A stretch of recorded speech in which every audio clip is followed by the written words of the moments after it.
আপনারা জানেন 2024 সালের গণ অভ্যুত্থানের পরে আমাদের সকলের দাবি ছিল সংস্কার, অর্থাৎ দেশের পরিবর্তন। বিগত স্বৈরাচারী শেখ হাসিনা সরকার বাংলাদেশ থেকে কোটি কোটি টাকা বিদেশে পাচার করেছে, লুটপাট করেছে, বিরোধী রাজনৈতিক নেতা কর্মীদের গুম খুন করেছে এবং শাপলা গণহত্যা করেছে, পিলখানা হত্যাকাণ্ড ঘটিয়েছে এবং জুলাই মাসে সাধারণ ছাত্রদেরকে হত্যা করেছিল। সেটার বিচার আমরা চেয়েছিলাম। আমরা এমন একটা দেশ এবং সরকার চেয়েছিলাম যাতে বাংলাদেশে কথা বলার অধিকার থাকে, মত প্রকাশের অধিকার থাকে।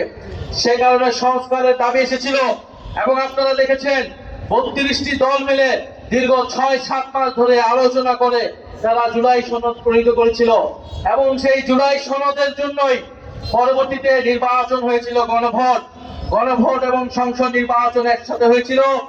সেই সংসদ নির্বাচনের পাশে গণভোটে আমরা সবাই হ্যাঁ অথবা নাতে ভোট দিয়েছিলাম। বাংলাদেশের 70% মানুষ হ্যাঁ এর পক্ষে, সংস্কারের পক্ষে ভোট দিয়েছিলেন কিনা আপনারা? হ্যাঁ এর পক্ষে ভোট। আমরা সবাই কিন্তু হ্যাঁ এর পক্ষে, সংস্কারের পক্ষে ভোট দিয়েছিলাম। কিন্তু এই বিএনপি সরকার ক্ষমতায় আসার পরে পাল্টে গিয়ে সেই সংস্কার এবং জুলাই সনদকে অস্বীকৃতি জানিয়েছে, গণভোটকে অস্বীকৃতি জানিয়েছে এবং এখন পর্যন্ত তারা সংস্কার বাস্তবায়ন করে নাই। আমরা বলছি সংস্কার হচ্ছে জনগণের ম্যান্ডেট। আমরা সবাই ভোট দিয়েছি সংস্কারের পক্ষে। কেন আমরা সংস্কার চাই? আমরা সংস্কার চাই যাতে পুলিশ সংস্কার হয়, পুলিশ কোনো দলীয় পুলিশ না হয়, প্রশাসন কোনো দলীয় পুলিশ প্রশাসন না হয়। আপনারা আদালতে গেলে যাতে ন্যায় বিচার পান। যদি জুলাই সনদ বাস্তবায়ন না হয় তাহলে চাঁদাবাজি, দুর্নীতি কোনো কিছুই বন্ধ হবে না, মাদক কারবারি বন্ধ হবে না, কারণ পুলিশ দলীয় পুলিশে পরিণত হবে, এদের কাউকে গ্রেফতার করতে পারবে না। আমরা দ্বিতীয় বিষয় বলেছি যে কর্মসংস্থান বৃদ্ধি করতে হবে। জুলাই অভ্যুত্থানে তরুণরা, ছাত্ররা নেমে এসেছিল চাকরির দাবিতে, কর্মসংস্থানের দাবিতে। আপনাদের প্রত্যেকের ঘরেই কিন্তু তরুণরা রয়েছে, তরুণীরা রয়েছে, তাদের চাকরি দরকার, কর্মসংস্থান দরকার। এই বিএনপি সরকার ক্ষমতায় আসার আগে বলেছিল 1.5 বছরে 18 মাসে তারা 1 কোটি কর্মসংস্থান তৈরি করবে। কয় কোটি? 1 কোটি কর্মসংস্থান। 4 মাস গিয়েছে, কয়টা কর্মসংস্থান তৈরি হয়েছে? একটাও কর্মসংস্থান তৈরি হয় নাই। যেই বাজেট দিয়েছে সেই বাজেটে কোনো কর্মসংস্থানের রূপরেখা পর্যন্ত নাই। এরপরে আমরা বলেছি বিদ্যুৎ সংকট নিরসন করতে হবে। শেখ হাসিনা সরকার কোটি কোটি টাকা লুটপাট করেছে, বিদ্যুতের নামে দুর্নীতি করে। এবং আপনারা জানেন যে সারা দেশে এখন লোডশেডিং হচ্ছে, 7 ঘন্টা 8 ঘন্টা করে লোডশেডিং হচ্ছে, কারেন্ট থাকতেছে না। সখীপুরে কি কারেন্ট থাকে? লোডশেডিং হয় কিনা? যদি লোডশেডিং হয় তাহলে এই বাজারগুলা কিভাবে চলবে? যদি লোডশেডিং হয় শিল্প কারখানা কিভাবে চলবে? যদি লোডশেডিং হয় তাহলে কৃষিতে সেচ ব্যবস্থা কিভাবে হবে? যদি লোডশেডিং হয়, যদি বিদ্যুৎ সংকট নিরসন না হয় তাহলে কোনোভাবেই দেশের অর্থনীতি নিরসন করা সম্ভব নয়। ফলে আমরা দাবি জানাচ্ছি দ্রুত সময়ের মধ্যেই বিদ্যুৎ সংকট নিরসন করতে হবে, অবৈধ চুক্তি বাতিল করতে হবে এবং দুর্নীতি, লুটপাট বন্ধ করতে হবে। আমরা আরো দাবি জানিয়েছি যে দ্রব্যমূল্যের ঊর্ধ্বগতি নিয়ন্ত্রণ করতে হবে। নিত্য প্রয়োজনীয় চাল, ডাল, তেল, গ্যাস, চিনি এই সব কিছুর দাম কমাতে হবে। সিলিন্ডার গ্যাসের দাম হয়েছে কয়েক গুণ, বিদ্যুতের দাম 17% বৃদ্ধি করেছে এই সরকার আসার পরে। আন্তর্জাতিক যুদ্ধে ইরান আমেরিকা যুদ্ধের দোহাই দিয়েছে, সেই যুদ্ধ কিন্তু এখন শেষের পথে এবং আন্তর্জাতিক বাজারে কিন্তু তেলের দাম কমিয়ে দিয়েছে। কিন্তু বাংলাদেশে এখনো জ্বালানির দাম কমে নাই। কমেছে? জ্বালানি তেলের দাম কমে নাই, বরং সিলিন্ডারের দাম বাড়ানো হয়েছে, বিদ্যুতের দাম 17% বাড়ানো হয়েছে।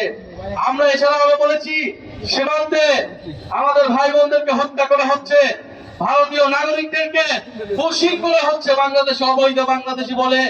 এবং আমাদের স্বরাষ্ট্রমন্ত্রী, আমাদের যারা সরকারের দায়িত্বে রয়েছে, তারা এই সীমান্ত হত্যাকে অস্বীকার করছে। তারা বশীর বন্ধে কোনো কার্যকর উদ্যোগ গ্রহণ করতে পারছে না।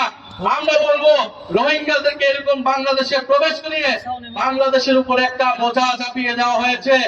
এখন পশ্চিমবঙ্গ থেকে, আসাম থেকে বাংলাদেশে আবারও অবৈধ বাংলাদেশি বলে ভারতীয় নাগরিকদেরকে প্রবেশ দিয়ে বাংলাদেশিদের উপর আরেকটা বোঝা চাপানোর পায়তারা বন্ধ করতে হবে। সরকারকে দৃঢ়ভাবে ভারতের সাথে কথা বলতে হবে এবং এই অবৈধ পুশিন বন্ধ করতে হবে।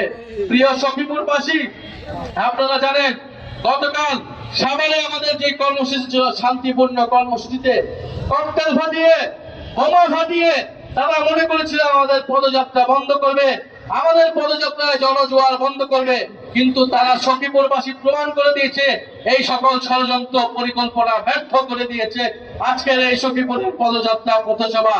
ফলে সখীপুরবাসীকে আমরা কৃতজ্ঞতা জানাই। আমরা আপনাদের প্রতি আহ্বান থাকবো, বাংলাদেশের ছাত্ররা, বাংলাদেশের তরুণরা 2024 সালে জীবন দিয়েছে, রক্ত দিয়েছে কেন? একটা নতুন বাংলাদেশের জন্য, দেশের পরিবর্তনের জন্য।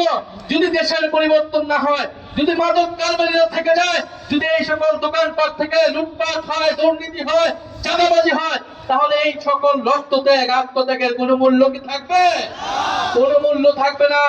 আমরা পরিবর্তনের জন্য জীবন দিয়েছি, রক্ত দিয়েছি। এক দলকে ক্ষমতা থেকে সরিয়ে আরেক দলের লুটপাটের জন্য বাংলাদেশের ছাত্র জনতা রক্ত দেয় নাই।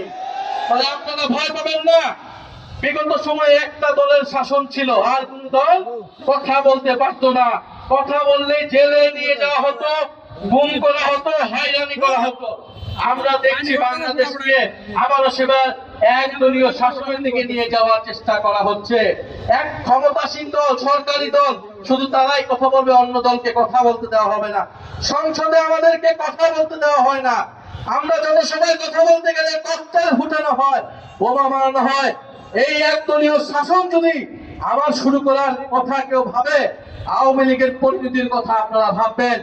আওয়ামী লীগ 16 বছর একদলীয় শাসন করে দিল্লিতে হেলিকপ্টার নিয়ে পালাতে হয়েছিল। এখন তারা নিষিদ্ধ টাকা দিয়ে কয়েকটা মিছিল করে তারা হচ্ছে বাংলাদেশে অস্থিতিশীলতা তৈরি করার চেষ্টা করছে। সেই আওয়ামী লীগের বিরুদ্ধে আমরা ঐক্যবদ্ধভাবে থাকবো। তবে সখীপুরবাসী, আপনারা জানেন 5ই আগস্টের পরে আমরা ন্যায় বিচার চেয়েছিলাম, কিন্তু মামলা বাণিজ্য হয়েছে কিনা? এই সখীপুর সহ টাঙ্গাইল সহ সারা বাংলাদেশে সাধারণ মানুষের বিরুদ্ধে, ব্যবসায়ীদের বিরুদ্ধে শত শত মানুষকে, 200-300 মানুষকে মামলা দিয়ে মামলা বাণিজ্য করা হয়েছে। কারা করেছে আপনারা জানেন। ভোটের আগে কারা তাদেরকে জিম্মি করে টাকা নিয়েছে তাও আপনারা জানেন। ফলে আমরা বলবো, আপনারা ন্যায় বিচার করেন, আওয়ামী লীগের দলগত বিচার করেন, কিন্তু নিরীহ মানুষকে, নিরীহ ব্যবসায়ীদেরকে আপনারা মামলা বাণিজ্য করে লুটপাট করবেন, তাদের থেকে টাকা আদায় করবেন, এটা হতে দেওয়া যাবে না।